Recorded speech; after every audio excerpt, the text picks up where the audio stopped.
Ever experience the whirlwind of emotions when an avoidant partner suddenly resurfaces after a period of silence? Well, you are not alone.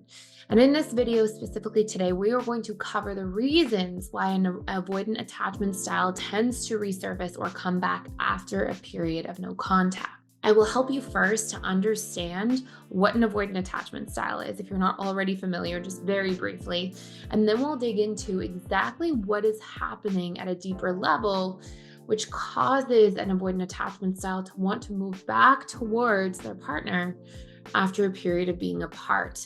We will also cover whether or not this may happen in the case that you are just starting no contact with an avoidant partner. And at the very end of today's video specifically, I will take you through a 3-step exercise that will help you be able to leverage no contact in a healthy but powerful way for both yourself and for the chances of reconciliation, as long as this is the right fit for you, which we will also go through exactly how to figure out just that at the end of that 3-step exercise. Now, if you're new to this channel, my name is Gibson. I'm the founder of the Personal Development School, and I basically spent the better part of 10 years in client-based practice, helping individuals recondition their attachment style to become securely attached and really help people save their relationships, marriages when they're going through very rocky times. After about 10 years of being in client-based practice, I ended up putting together the Personal Development School, where we have all sorts of different online programs and classes to target any area of your life that you're struggling with, as well as, of course, all this free daily content we put out here on YouTube. Now, I want to take you through a really particular exercise in today's video because I want you to be able to understand more deeply the psyche of the avoidant attachment style, and then also the examples of what is going on and how to break through. So I'll actually share my screen here with you, and I want to just start by defining what an avoidant attachment style is. Now, if you're not already familiar, we have right here an avoidant attachment style is essentially a pattern of emotional characteristics that really depict a person's tendency to avoid emotional closeness and also diminish the importance of relationships as a means of self-protection. So what you have is a person who grew up with wounds around emotional closeness. And as a result of this, they end up wanting to keep pushing emotional closeness away as adults to protect themselves from having to deal with or feel those wounds from childhood again. Now, avoidant attachment styles are one of 4 major attachment styles, and the basic operating system that they are governed by is this idea of their feelings minus their fears. And what I mean by this is that somebody who has an avoidant attachment style is still going to fall into infatuation with others. They're still going to feel attraction towards others. They're still going to develop feelings with other people. But particularly avoidant attachment style will start to develop feelings. And once those feelings become too real or they feel too attached, their own feelings will start to scare them, which will surface these subconscious wounds from childhood. Now, if you've ever seen the idea of the Freudian iceberg diagram that depicts the conscious, the subconscious, and the unconscious, what we have here above the tip of the waterline or the tip of the iceberg is the conscious mind. It's responsible for roughly 3 to 5% of your beliefs, your thoughts, your emotions, your actions. Then we have our subconscious mind making up this majority of what's beneath the surface. And that is responsible, including with your unconscious mind, this very bottom tip of the iceberg, those collectively are responsible for 95 to 97% of your beliefs, your thoughts, your emotions, your actions. So, what often happens for an avoidant attachment style is they will have this experience of going, I have really good, strong feelings for this person. Those feelings start to get more and more real. And the moment that they start to really attach these stored subconscious fears, okay, so in other words, these fears that we have that come from previous experiences, okay, let me just give you an example here.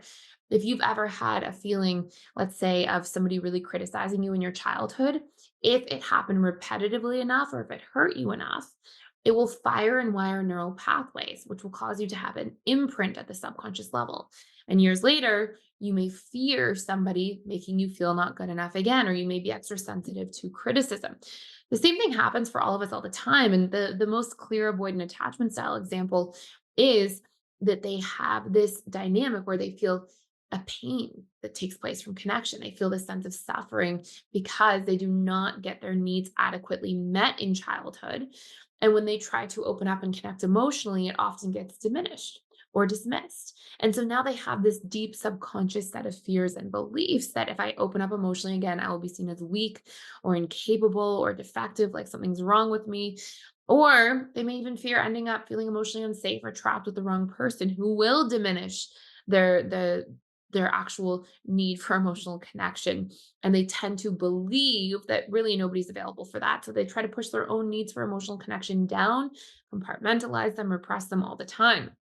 So now we have this person who, has an adult, is terrified of connecting, and they may appear on the surface in the early stages of a relationship like they're available for connection. They may be charming, charismatic, available to, make an effort, put an effort into relationships, but the moment things get real, that's when they're going to end up pulling back. So, if you have somebody who fears these things, what can we do? Well, one of the first things that we can do is, after a breakup takes place, what you'll often see is that this is what impacts a dismissive avoidant the most. Because if they have these feelings for somebody that they're developing, once that person is really close in proximity, it's triggering those fears. It's causing those fears to sort of be drummed up from the subconscious level here, and they're made aware of them, right? They fear being too close and seen as weak or incapable. They fear ending up with the wrong person or being trapped or emotionally unsafe. The more that somebody is really close and that attachment bond is being built. But if somebody goes away, now those fears cannot get poked at, right? There's no catalyst for those subconscious fears to now come to the surface. So all of a sudden, we have an individual who their fears subside. They basically go back down into the subconscious mind, and now they go back into feeling their feelings. Generally, this tends to happen at a cadence of about 6 weeks after no contact, where they've had enough time and space to feel like, okay, I don't have to fear all of these things that I started to feel when I got attached to somebody. And now they start to really get back in touch with their feelings. It's part of why an avoidant tends to really fall in love when there's space in a relationship, is because they're always operating from this sort of equation of their feelings minus their fears of connection. I just wanted to jump in and share something exciting. We are actually, for the first time ever, running a promotion for 60% off of your first month at the Personal Development School. And this gives you access to all of our courses, including all of the courses about different attachment styles and how to navigate those relationships together. So, for example, if you're a full avoidant with a dismissive avoidant, how to really work through that relationship, all the different challenges, how to show up. We also have courses on boundaries, communication, healing your attachment style to becoming secure. So many different courses in there. But on top of that, I'm in there 3 days a week doing live webinars. So you can come in, ask me any questions that you have at any time, and I will be there to support you. And I'd love to chat with you. And we actually have trained coaches and facilitators who are in there all other days of the week except for Sunday. And there are community support events through them. There are webinars with them, smaller classes. So you have so much extra support in really integrating all of the materials and work in there. And I will say, as excited I am about the YouTube videos that we get to put out every single day, just because of the length of the courses and content, they're so much better than our YouTube content because you can go into so much more depth. There's workbooks, worksheets, and tons of support. So if you want to check it out and actually get 60% off of your first month for only $39 at the Personal Development School, I will put a link to access that down below. But what do we do about this? Well, generally, the action steps, if you aren't already are no contact, are to go no contact for about 6 weeks. Sometimes it can take 6 weeks to up to 3 months before a dismissive avoidant is ready to really feel their feelings again, lower their guard, and think about, or reconsider entering back into a relationship.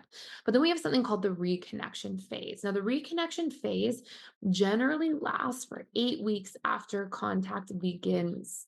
Okay, so what I mean by this, if you see this right here, is that, let's say you go no contact for 6 weeks. You may reach back out at around the 6 week to 3 month mark, when we know an avoidant is sort of primed to be in their feelings more than in their fears. And at that period of time specifically, we have an 8-week warming up cycle. We do not jump right back into a relationship the moment we reconnect with a dismissive avoidant. No, we actually reconnect slowly but surely over time. We may start with some light text messages for the first week or two, warm up to going, for coffee or having some phone calls, to eventually going on a few dates. And after a few weeks of dating, that is when we enter into important phase 3. Now, there's a huge caveat for all of this. Okay. And it's that phase 3 is the hard conversation phase. Here's what you don't want to happen. What you do not want to happen as a person is that you end up going through a relationship with somebody who's not fully emotionally available, still pining after them weeks after no contact, going through no contact, an 8-week reconnection phase, having a hard conversation, going back into a relationship. Maybe the relationship's good for 3 months and then ending back up at square one. So, how do we prevent this from happening? Well, number one, we set a deadline before we even do this. This is the hard conversation phase, but there's like this umbrella around this. You set a deadline. You decide how long you're going to participate in this relationship without the person being fully available to commit, without you seeing that needle really move. And once we've gone through that first important part here of deciding, okay, you know what, I'm going to try to work this relationship out for maybe 3 months. And if I don't see the needle move and this person's not willing to do the work in the relationship, they're not willing to be more emotionally available, overcome their fears, talk about them, address them, let their guard down. If I'm not seeing those green flags, then I have to be the one to leave that relationship because it's not going to be a good fit for me. And I don't want to just keep recontinuing this cycle with an avoidant. So this primes us for what we call the hard conversation phase, which really looks like, as we fill this out together, we need to talk about needs in a relationship. Okay, we need to actually bring up to the table, hey, we've we broke up, we were no contact for a while, we've been reconnecting for the past couple months, and obviously I'd like to see this go somewhere in the future, and I do still have feelings here, but there's a few things I need to know in order to consider really going full steam ahead together. And this is, I'd like for us to be able to talk about our needs, how we can meet each other's needs. I'd like for us to talk about how we're going to communicate more openly. And I would like for us to talk about how we can be more mindful of each other's boundaries so we don't get into fights and arguments that tear the relationship apart later. Are you willing to have a conversation? Are you willing to work with me on these things? Okay, so we're looking at communication patterns, we're looking at boundaries, we're looking at needs. If we can start having these conversations, we see the dismissive avoidant rise to the occasion for this, where they're going to learn to express their needs better. So are you. You're going to learn to both express your boundaries better, and you're going to work to communicate in healthier, more direct and vulnerable ways. This is a big green light. Now, of course, we can't just have somebody say this. We have to see the actions that follow.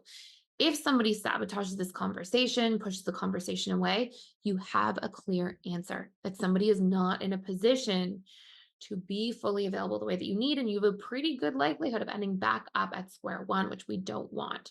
So these are 3 important steps to take. If you enjoyed today's video, please like, share, and subscribe to this channel, and hit the notification bell because I put daily videos out here on YouTube, all about these types of dynamics. So if you hit the notification bell, you won't miss any. Thank you so much for stopping by and for watching.